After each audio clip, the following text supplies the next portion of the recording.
Olá, bom dia.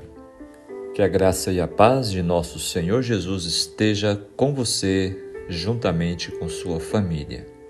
Com o auxílio de nosso Deus, neste momento nós vamos estudar o capítulo 28 do Gênesis em nosso projeto Jornada Bíblica Despertar com Deus.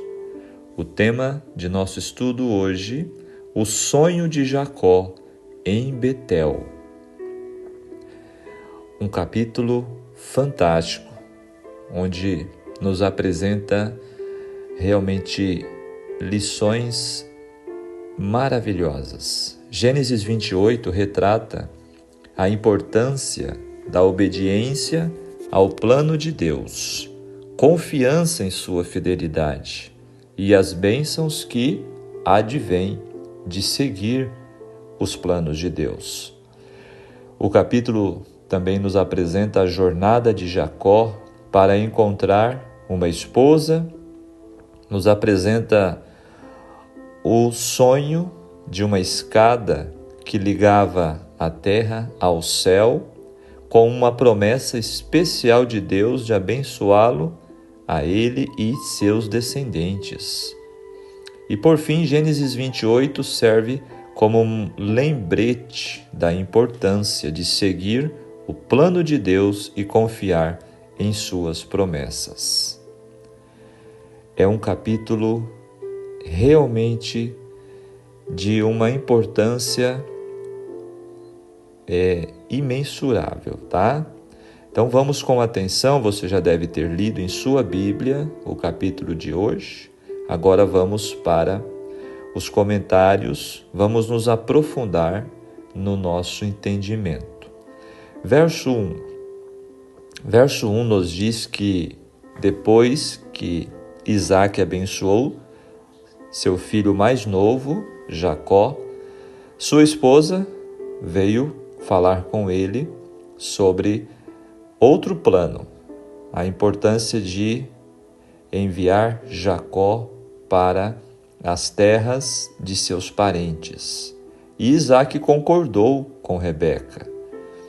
Rebeca, então, descreveu que um casamento entre Jacó e uma mulher cananeia, idólatra, não seria bom, pois esta levaria seus deuses falsos para a casa dos herdeiros da promessa divina. Isaac e Rebeca já tinham problemas, já sofriam amarguras com as esposas de Esaú, esposas pagãs. Gênesis 28, verso 2, nos fala que Padã-Arã, a região para onde Jacó se dirigiu, é uma região localizada ao norte de Harã, onde hoje fica a Síria, próximo ao rio Eufrates. O verso 3 descreve Deus Todo-Poderoso, no hebraico El Shaddai. No verso 4, descreve a bênção de Abraão transmitida a Isaac, que por seu turno a comunicou a Jacó. Novamente foi proferida aqui.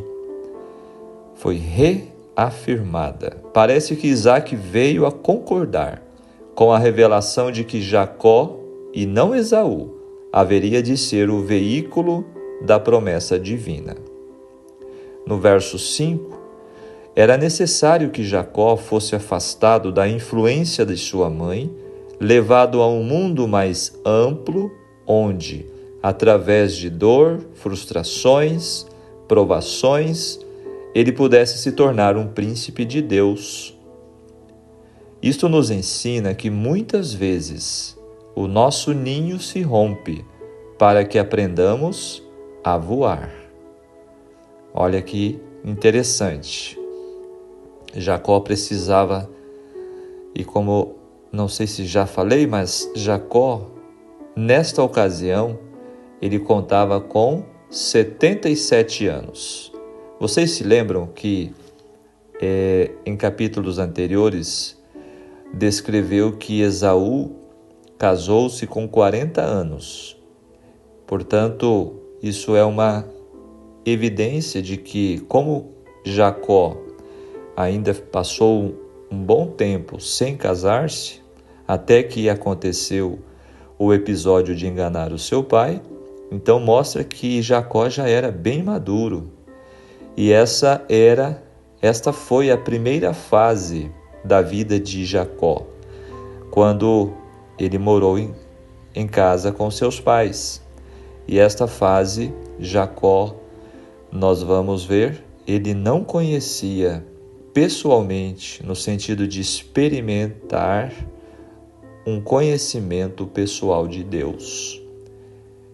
Por isso ele precisava realmente de novas experiências. Versos 6 a 9, a decisão de Esaú de se casar dentro da linhagem de Abraão, através de Ismael, demonstra sua falta de compreensão da descendência da promessa. Ele buscou o casamento no ramo errado da linhagem. Percebem a importância da escolha do cônjuge para que a bênção de Deus possa ser alcançada? Agindo por rivalidade contra seu irmão e por um desejo de agradar a seu pai, Esaú buscou uma nova esposa. Agora Esaú pensou que ele devia buscar uma nova esposa entre os seus parentes. E onde ele foi buscar? Na família de Ismael, seu tio. Até mesmo nesta tentativa de agradar, faltou-lhe percepção espiritual, porque Ismael era da descendência natural, rejeitada de Abraão. Não fazia parte da descendência escolhida. No verso 11, descreve que Jacó, em sua fuga, depois de percorrer um dia todo, cansado e com a consciência extremamente abalada pela culpa, ele deitou-se ali no solo e fez de uma pedra o seu travesseiro. Este termo hebraico é traduzido como a sua cabeça. Ao invés de servir como travesseiro, a pedra pode ter protegido sua cabeça. Um detalhe que pode mudar um pouco a configuração do que a gente geralmente aplica. No verso 12, a visão de Jacó, que agora dormiu naquele local escuro, deserto, rodeado de perigos, ele tem um sonho na forma de uma visão. Qual o propósito? Certificá-lo do interesse divino a seu respeito. O sonho de Jacó, de um lugar de encontro entre céu e terra, prenuncia Jesus Cristo. Esta escada, ela tem um significado espiritual profundo e tremendo. Esta escada, meus amigos, ela representa Jesus Cristo, o Filho de Deus, o nosso Salvador. O Deus homem, que reúne céu e terra, através de Cristo, o único mediador entre Deus e os homens. Temos acesso ao Pai. Que maravilha! Este capítulo, ele realmente me impressiona demais. O movimento das marés, a circulação do sangue não são mais regulares do que a comunicação entre o céu e a terra. Verso 13. Detalhes desta visão. Ele via anjos subindo e descendo por esta escada, e perto dele estava o Senhor. Ou seja, no topo da escada, ele vê a Jesus. Ali estava o seu Salvador, o nosso Salvador. Ali estava exatamente a única coisa que Jacó precisava em sua vida, que ele ainda não conhecia. E agora, o Senhor ele diz no verso 15: Não temas, Jacó, onde quer que fores, eu estarei com você. Em contraste com as deidades pagãs, cujo poder se pensava estar ligado a certas localidades. Então Jacó pôde perceber que Deus estava ali, naquele lugar onde ele parou para descansar e dormir. E Deus prometeu até cumprir. O hebraico significa apenas que a promessa se cumprirá, não que será mudada depois de seu cumprimento. No verso 17, depois desta visão, que marcou o primeiro encontro de Jacó com Deus, vocês vão perceber que Jacó, a partir deste momento, ele terá outros encontros que irão marcar a sua vida, o seu relacionamento e a sua transformação de caráter. Ele colocou o nome Betel, que significa casa de Deus. Esta promessa que Jesus fez a ele, nesta noite, quando ele estava em desespero, quando ele se encontrava na mais profunda angústia por pensar que tinha ido longe demais, Jesus se revelou como seu Salvador. E aqui se tornou mais tarde um santuário idólatra durante o tempo do reino dividido. Que triste. Verso 18 também diz que Jacó ali construiu um altar, uma coluna, um testemunho, um monumento, chamando a atenção para a importância daquele lugar. E também entornou azeite, como um ato de consagração. No verso 20, ele fez um voto. Votos eram condicionais, enquanto juramentos não são. O voto de Jacó reaparece em pontos cruciais desta história. E pela segunda vez, na Bíblia, a partir dos primeiros capítulos, encontramos o dízimo, no verso 22, quando Jacó faz esta promessa, que se o Senhor for com ele e o abençoar e o proteger, ele devolveria a 10ª parte de tudo que ganhasse, ou seja, o dízimo na história bíblica. Fica muito evidente que o dízimo, ele fazia parte da vida dos primeiros patriarcas, dos grandes servos de Deus. Agora vamos para o texto especial do livro do Espírito de Profecia, Procure a Escada do Céu. Gente, esse texto me impressionou com a profundidade do sentido e do ensinamento que ele nos traz. Procure a escada do céu. O verso 16, despertado Jacó do seu sono, disse: na verdade, o Senhor está neste lugar, e eu não sabia. Os anjos de Deus subiam e desciam por essa escada mística, e quando Jacó despertou, disse: na verdade, o Senhor está neste lugar, e eu não o sabia. Assim é conosco. Prestem bem atenção. Se pudessem ser abertos os nossos olhos, veríamos os anjos de Deus ao nosso redor. Os anjos maus aqui estão também, tentando destruir-nos, mas os anjos bons os afastam para trás. Olha aqui, que promessa maravilhosa. Sabemos que os anjos maus querem nos destruir, mas os bons anjos de Deus afastam estes anjos quando nós suplicamos e nos apegamos a Deus, certo? Jacó Pensara em obter o direito aos privilégios da primogenitura por meio do engano, mas viu-se desapontado. Achou que tinha perdido tudo, sua ligação com Deus, seu lar, tudo.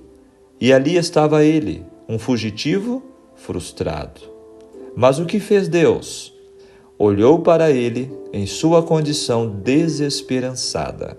Viu-lhe o desapontamento e entendeu que ali havia material que ainda poderia render glória a Deus. Tão logo viu aquela condição, apresentou a escada mística que representa Jesus Cristo.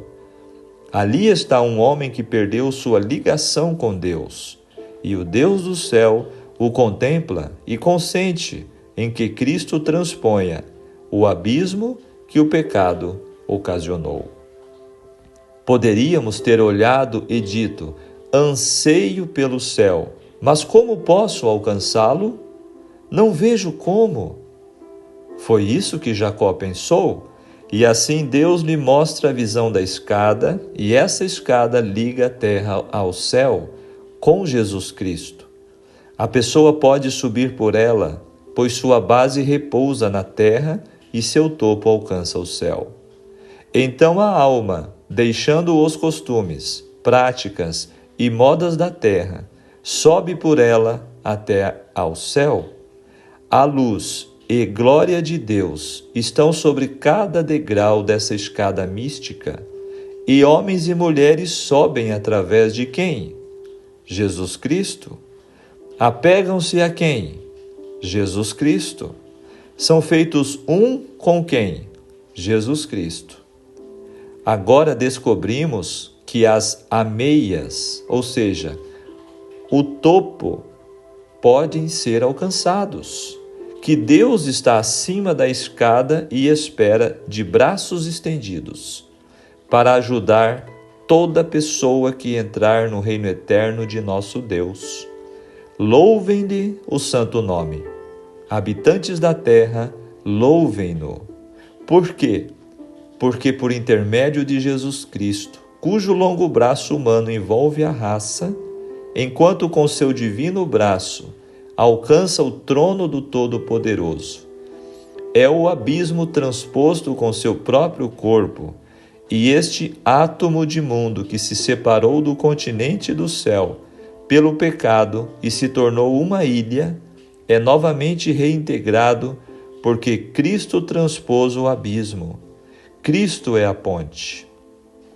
Aqui está uma pessoa em perigo. Bem, Deus se coloca a postos para ajudar essa pessoa. Todos os anjos celestes serão enviados para auxiliá-la. A escada é o meio de comunicação entre Deus e a raça humana. Por meio da escada mística foi o evangelho pregado a Jacó. Olha aqui, que profundo isso aqui. Por meio deste sonho da escada foi o evangelho pregado a Jacó. Qual é o evangelho? Que Jesus Cristo é o nosso Salvador. Como a escada estendida da terra atingindo os mais altos céus, revelando-se a glória de Deus acima da escada, assim Cristo, em sua natureza divina, alcançou o infinito e foi um com o Pai. Como a escada, embora seu topo penetrasse o céu, tivesse a sua base sobre a terra, assim Cristo, embora fosse Deus, revestiu sua divindade com a humanidade e veio ao mundo assumindo a forma de homem. A escada seria inútil se não tocasse a terra ou não alcançasse o céu. Percebem mais este detalhe? A escada precisava e precisa. Esta escada que representa Jesus Cristo precisava tocar a terra e também o céu. E foi isto que Jesus fez. Como Deus, ele está no céu, e como homem, ele alcançou a nossa terra. Não é maravilhoso demais?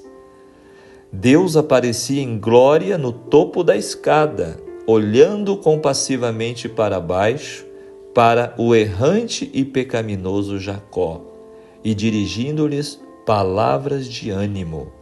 É por meio de Cristo que o Pai contempla seres humanos pecadores.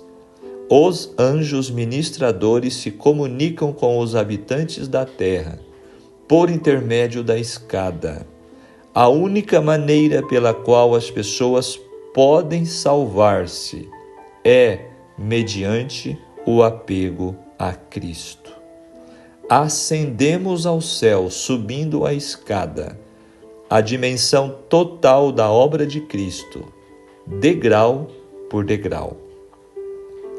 Deve haver um apego a Cristo, um subir pelos méritos de Cristo.